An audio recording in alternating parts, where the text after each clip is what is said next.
Welcome to the Legal Concepts with Usama. Philosophy of Law LLB Part 1 question number 2 में आज हम बात करेंगे सोर्सेज ऑफ लॉ की। तो पेपर में आपसे क्वेश्चन पूछ सकता है, write down a detail note on the sources of law. आइए स्टार्ट करते हैं हेडिंग नंबर 1 इंट्रोडक्शन से।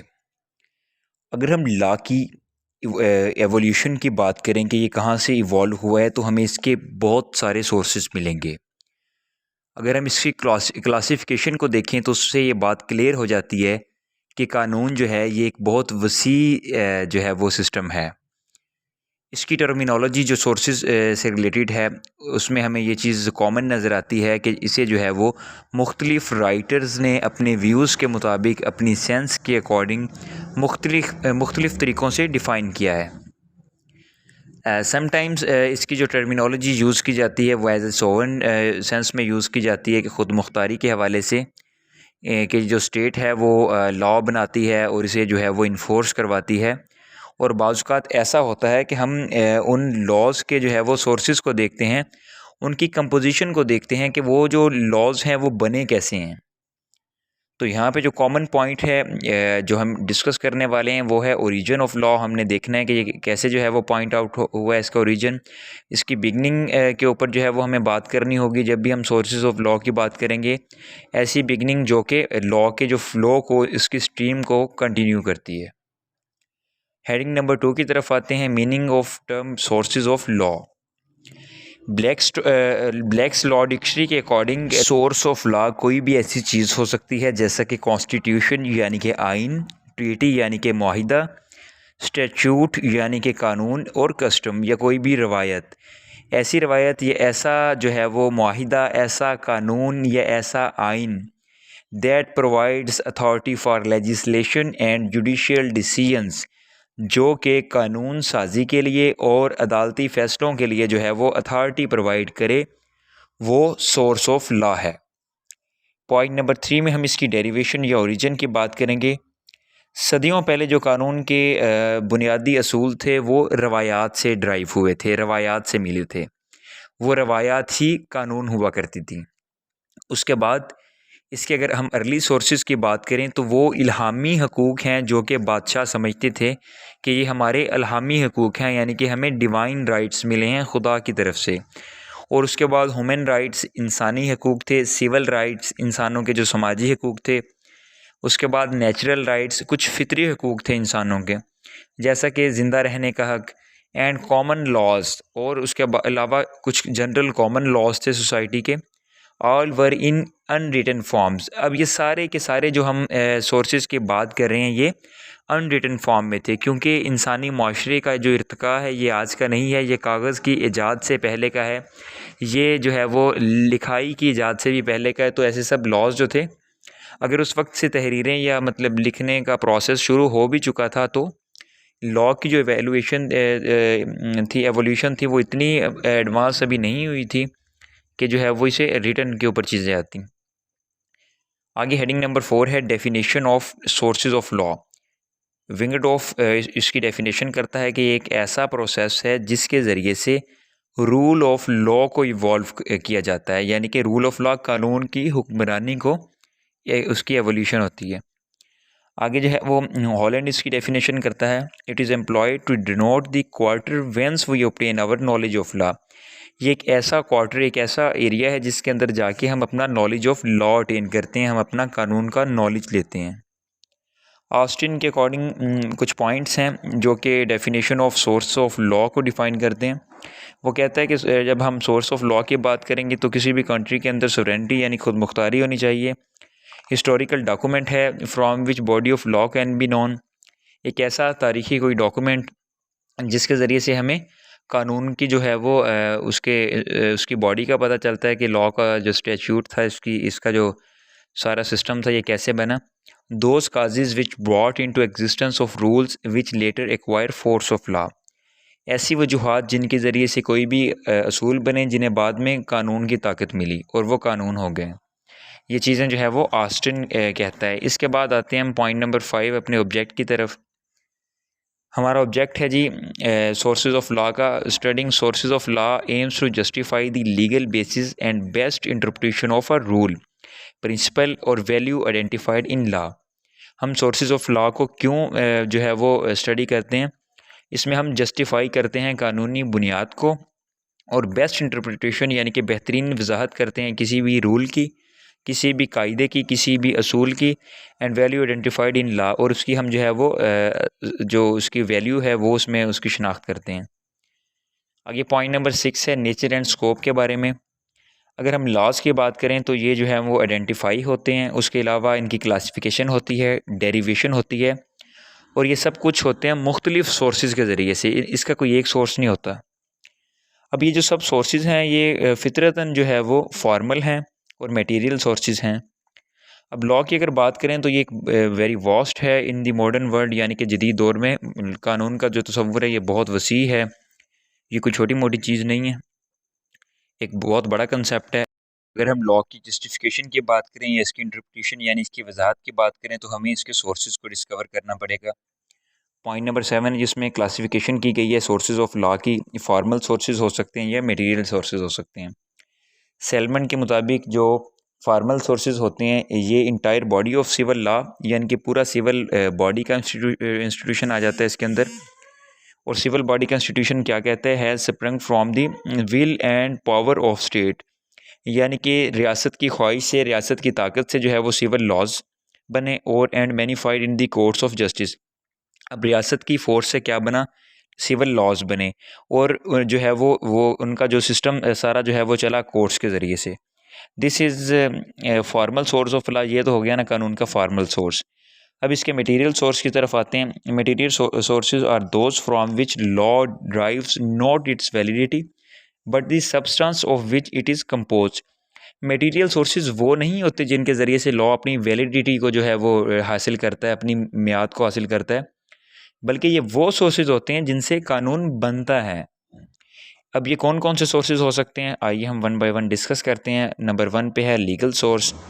लीगल सोर्सेज ऐसे सोर्सेज हो सकते हैं जो कि जो हैं रिकॉग्नाइज्ड बाय लॉ इटसेल्फ, जो कि कानून जो है वो उसे तस्लीम करता है, जैसा कि वो सोर्सेज जो कि अथॉरिटेटिव और फौरी immediate recognition by the courts of law. ऐसे सोर्सेज जिन्हें के मतलब इंसाफ की अदालतों के ज़रिए से, कानून की अदालतों के ज़रिए से फौरी तौर पर तस्लीम किया जाए, वो लीगल सोर्सेज हैं। अभी अपने आप को जो है वो तस्लीम करवाते हैं, वो किस तरह से, इनमें सबसे पहले देखते हैं लेजिस्लेशन। कोई भी ऐसी कानून साजी हो गई है। अब लेजिस्लेशन क्या होता है, एक ऐसा प्रोसेस है जिसके ज़रिए से एक न्यू रूल बनता है, डिक्लेरेशन होती है उसकी किसी भी अथॉरिटी के ज़रिए, और उसके बाद जो है वो recognised by law frame such rules is legislation. अच्छा, तो इस तरह के जब रूल्स बन जाते हैं, उनकी लेजिस्लेशन हो जाती है, तो उसके बाद ये इसका लीगल सोर्स हो गया। अब पाकिस्तान के अंदर क्या होता है, ऐसे लॉज जो हैं वो लेजिस्लेचर यानी कि हमारी मुकन्ना बनाती है, कानून साज असम्बली बनाती है, और एमरजेंसी की सूरत में गवर्नर्स बनाते हैं, सूबाई गवर्नर्स, या फिर सदर मुमलिकत बनाता है। ये तो हो गए कानून के लीगल सोर्सेज यानी कि लेजिस्लेशन। अब इसकी बात करते हैं हम प्रेसिडेंट्स की। ऐसे फ़ैसले जिन्हें कि अदालतें देती हैं दौरान समाअत या कानून की इंटरप्रिटेशन करते हुए, उन्हें जो है वो प्रेसिडेंट्स कहते हैं। उसके बाद जो है ये भी लीगल सोर्स हैं। इसके बाद आ जाते हैं कस्टम्स यानी कि रवायात। अब ये क्या होती हैं, habitual conduct of majority of persons. बहुत सारे जो लोग हैं वो एक जो इलाके में, एक सोसाइटी के अंदर रह रहे हैं, वो कोई भी एक हैबिट को परफॉर्म करते हैं और रेगुलरली परफॉर्म करते हैं जो कि उनके लिए एक्सेप्टेबल बन जाती है, तो वो एक कस्टम बन जाती है। अब इस तरह की कस्टम्स जब कॉमनली मतलब एक सोसाइटी के अंदर जो है वो राइज हो जाएंगी, तो फिर वो कानून की शक्ल इख्तियार कर सकती हैं। इसे ही हम जो है वो कस्टमरी लॉ कहते हैं। न पॉइंट डी पे है agreement.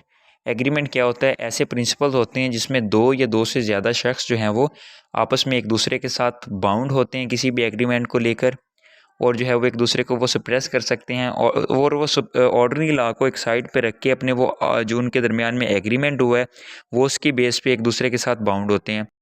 Next heading historical sources. Historical sources ऐसे सोर्सेज होते हैं जो कि लॉयर्स या कदीम हमारे एंशियंट जो भी थिंकर्स मुफक्किरीन गुजरे हैं, ये उनके काम के ऊपर मुश्तमिल होते हैं। अब ये ऐसे सोर्सेज हैं जिनके ज़रिए से हम matter of rule of law को ड्राइव करते हैं। इनकी कोई एज सच अथॉरिटी नहीं होती, अनअथॉरिटेटिव होते हैं क्योंकि इन्हें डिक्लेयर नहीं करती कोई भी force. Just historical point of view से हम देखते हैं। एग्जाम्पल्स में हिदाया है यानी कि हिस्टोरिकल सोर्स है। हनफी मुस्लिम्स के लिए तो ये हिस्टोरिकल सोर्स नहीं है बल्कि ये एक लीगल सोर्स है, क्योंकि ये it is the legal source for Muslims, क्योंकि इसमें अथॉरिटेटिव कमांडमेंट्स आ जाती हैं।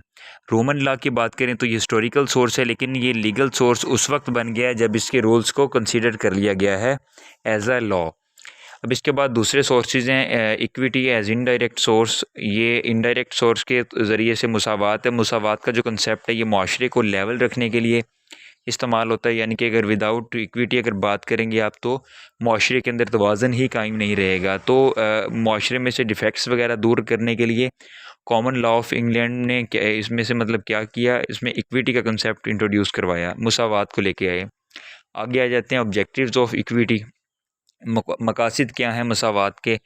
इसमें सबसे पहले interpretation of law on the based of sound logical reasons, कि आपने कानून की वजाहत इसकी तशरीह कैसे करनी है। आपके पास इसकी मजबूत कानूनी जो है वो वजूहात होनी चाहिए। There should be generality in application of law, कानून के इतलाक़ के अंदर जो है वो जनरलिटी होनी चाहिए। ये हर एक के ऊपर एप्लीकेबल एक जैसा होना चाहिए। ऐसा नहीं है कि ये 10 से 15 लोगों के ऊपर एप्लीकेबल और बाकी सब जो है वो इस रूल से मुस्तस्ना हो। आगे इसमें है differences of law should removed by equitable principles of justice and good conscience. कानून के अंदर अगर कुछ कमियां कोताहियां रह गई हैं तो उन्हें जो है वो मुसावात के असूलों के साथ दूर करना चाहिए ताकि इंसाफ की जो है वो तरवीज मुमकिन हो सके। सोशल वैल्यूज़ काउंट होती हैं। लॉ जो है वो अपना ओरिजिन जो है वो सोशल वैल्यूज़ से भी ड्राइव करता है। पब्लिक ओपिनियन जो है वो किसी भी कानून के अंदर उसका अक्स दिखाई देता है कि राय आमा किसी भी सोसाइटी के अंदर जो लोगों की जनरल कस्टम्स या नॉर्म्स को लेके कोई भी एक जनरल परसेप्शन पाई जाती है तो वो लॉ के अंदर काउंट होती है। लॉ बनाते हुए इस चीज़ का ख्याल रखा जाता है और जुडिशल डिसीजंस के अंदर भी। इसके बाद रिलीजन आ जाता है। रिलीजन भी जो है वो बड़े पैमाने के ऊपर इसने लीगल सिस्टम के अंदर कंट्रीब्यूट किया हुआ है। अगर हम कदीम रोमन्स की या यूनानियों की बात करें तो जो उनके चर्चेज़ वगैरह हैं उसका बड़ा रोल रहा है। इस्लामिक लॉज भी जो इसकी एग्जांपल हैं। आगे आ जाता है ये पॉइंट 4 पे, डाइजेस्ट लिटरेचर एंड ट्रीटीज़। मुआहिदात, कोई भी आपके पास लिटरेचर या मवाद है उसके ऊपर या कोई मैगज़ीन, लीगल मैगज़ीन्स वगैरह जो भी कुछ है। अब अगर हम इसे देखते हैं, एक्सप्लेन करते हैं तो इसमें जस्टिनियन कोड आ जाता है जो कि सबसे पहले एक रोमन लॉ की बेस्ट ट्रीटी, एक बेहतरीन मुआहिदा उसे ख्याल किया जाता था। इसके बाद मुग़ल बादशाह जहांगीर का रोल है जिसने डाइजेस्ट किया था हिंदू पंडित के ज़रिए से बेसिक हिंदू लॉज को उस फतवा आलमगीरी के अंदर। ये सारे थे इसके लीगल सोर्सेज। आगे हम बात करते हैं एंड पॉइंट यानी कंक्लूजन की। वो कहता है कि अगर हम इसका कंक्लूजन देखें तो कानून के जो है बहुत ज़्यादा सारे सोर्सेज हैं, एक से ज़ायद सोर्सेज से ड्राइव हुआ है। कुछ इसमें कन्वेंशनल हैं, कुछ जो है वो कुछ थिंकर्स ऐसे हैं जो कहते हैं कि ये इसमें रिलीजन को ऐड करते हैं कि ये जो है वो बेसिकली मज़हब से निकले हुए हैं लॉज जो हैं। कुछ जो हैं उन्होंने इक्विटी का पॉइंट ऑफ व्यू अपना दिया है कि मुसावात से जो है वो इसका बड़ा रोल है एज अ लीगल सोर्स।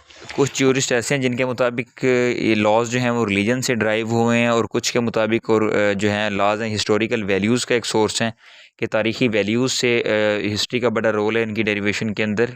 और उसके बाद जो है वो जो एक वैलिड पॉइंट ऑफ व्यू भी है, क्योंकि वाकई अगर हम ग्रीक्स की ओल्ड रोमन लॉज की बात करें तो हिस्टोरिकल इम्पैक्ट उनका अच्छा खासा आता है इसके ऊपर, लीगल डेरिवेशन के ऊपर, लीगल सोर्सेज के ऊपर। अगर हम मज़ीद इसे कंटिन्यू करें तो लीगल सोर्सेज ऑफ लॉज जो हैं वो उनके सेवरल सोर्सेज होते हैं और ऐसे सोर्सेज होते हैं जो कि बाज़-औक़ात लॉ जो है वो ख़ुद ही एक लॉ को रिकॉग्नाइज़ कर रहा होता है, जिसे हम लीगल सोर्स कहते हैं।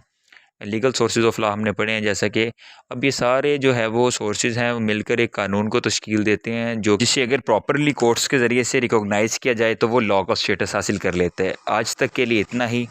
अगर आपका कोई क्वेश्चन है तो आप हमें व्हाट्सएप पे कॉन्टैक्ट कर सकते हैं। हमारा नंबर नीचे डिस्क्रिप्शन में दिया गया है। लीगल कंसेप्ट से उसामा में हमारे साथ जुड़े रहिएगा। इंशाल्लाह जल्द हाजिर होंगे एक नई वीडियो में एक नए लेक्चर के साथ। तब तक के लिए अपना ख्याल रखिएगा। अल्लाह।